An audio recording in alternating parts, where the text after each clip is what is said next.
Now, across the Middle East, there's this feeling of chaos, of intense fear. From the massive business centers in Dubai to the capital of Doha, it feels like nobody, not soldiers, not civilians, is truly safe. On one side, you've got the overwhelming military power of the United States and its allies. And on the other, you have Iran, a nation whose leadership was just, for all intents and purposes, wiped out. A coordinated U.S.-Israeli strike killed its supreme leader, Ayatollah Khamenei, along with more than 40 of his top commanders. And that was supposed to be it. Game over. I mean, on paper, this should have been a quick and decisive conflict, but it's just not turning out that way at all. Iran is fighting back, and it's fighting back hard, hitting targets all across the region. So how is this happening? In this explainer, we're going to break down the incredible strategy and the secret arsenal behind Iran's startlingly effective counterattack. It started just hours after the U.S.-Israeli operation, which was reportedly called Epic Fury. And right away, the scale of Iran's response was just staggering. This wasn't some tiny, symbolic response. No, this was a massive, widespread assault built to create as much chaos as possible. I mean, just look at the sheer variety of targets here. It really shows you the scope of their strategy. You've got direct hits on military sites like the U.S. Naval Base in Bahrain and the U.S. Embassy in Kuwait. Then you have commercial hubs, hotels and airports in Dubai being struck. An American ammunition depot in Iraq was set on fire. They even hit a UK airbase all the way out in Cyprus. And then there's this huge claim, a cruise missile attack on the USS Abraham Lincoln. Now, if that's confirmed, that is an absolutely stunning blow to American military power. And this isn't just a military fight, not by a long shot. Iran's Revolutionary Guard went after oil tankers in the Strait of Hormuz, that critical bottleneck for the world's energy supply. And the result? Brent crude oil prices shot up 13% in just one day. That's a direct shot at the global economy. And of course, behind all these strategic moves, there's a very real and very tragic human cost. At the time we're looking at this, at least 3 U.S. service members have been killed. Israel's reported 10 deaths and many more injuries. But the highest toll, by a huge margin, is in Iran itself. Over 200 people reported killed, many of them in a single devastating strike on a girls' school. So no, this isn't some bloodless, remote war. It's having absolutely devastating consequences on the ground. So you look at all these different attacks, and it seems like total chaos, right? But here's the thing. It looks like chaos, but it's not random at all. Behind all this is a very deliberate, a very calculated, 3-pronged strategy. It's designed to hit its much more powerful enemies where it hurts the most. Okay, so let's break this down. It's basically a 3-part plan. First, go right after U.S. military bases. The goal? Inflict American casualties, because historically, that's a major weak point for the U.S. in foreign wars. Second, choke off the global oil supply, squeeze the Strait of Hormuz, and create economic pain for everyone everywhere.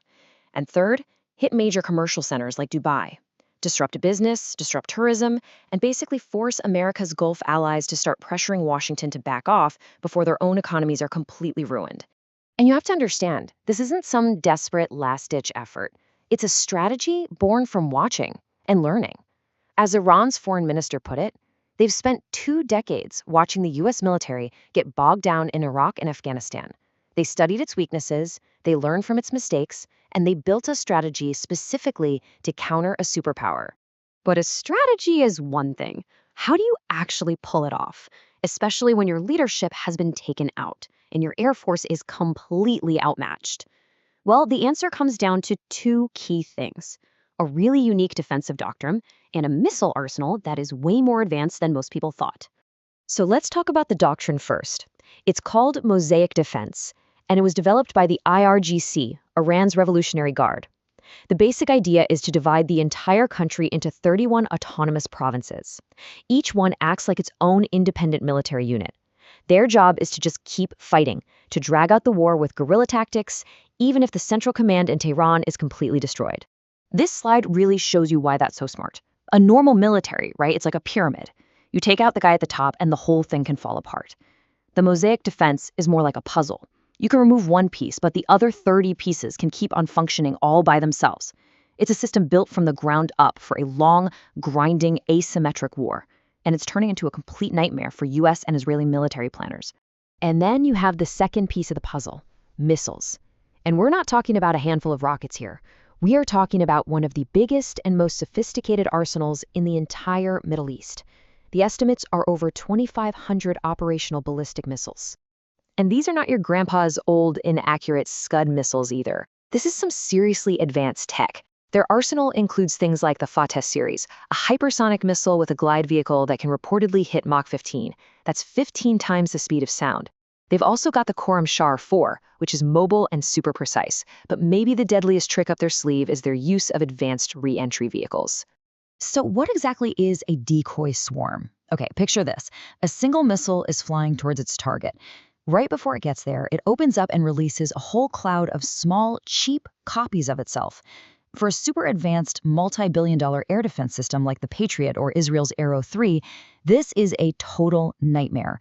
The system's computers have to figure out in a split second which one of those dozens of incoming objects is the real one. It's forced to fire a whole bunch of its incredibly expensive interceptor missiles just to try and hit the actual warhead.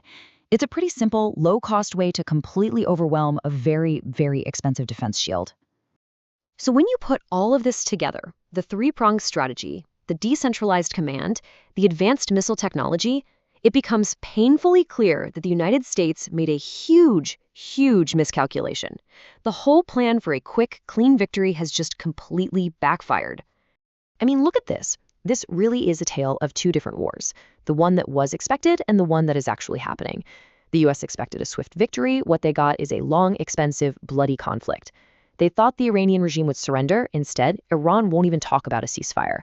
They hoped the Iranian people would rise up against their leaders. Instead, all these attacks might actually be making the regime stronger at home.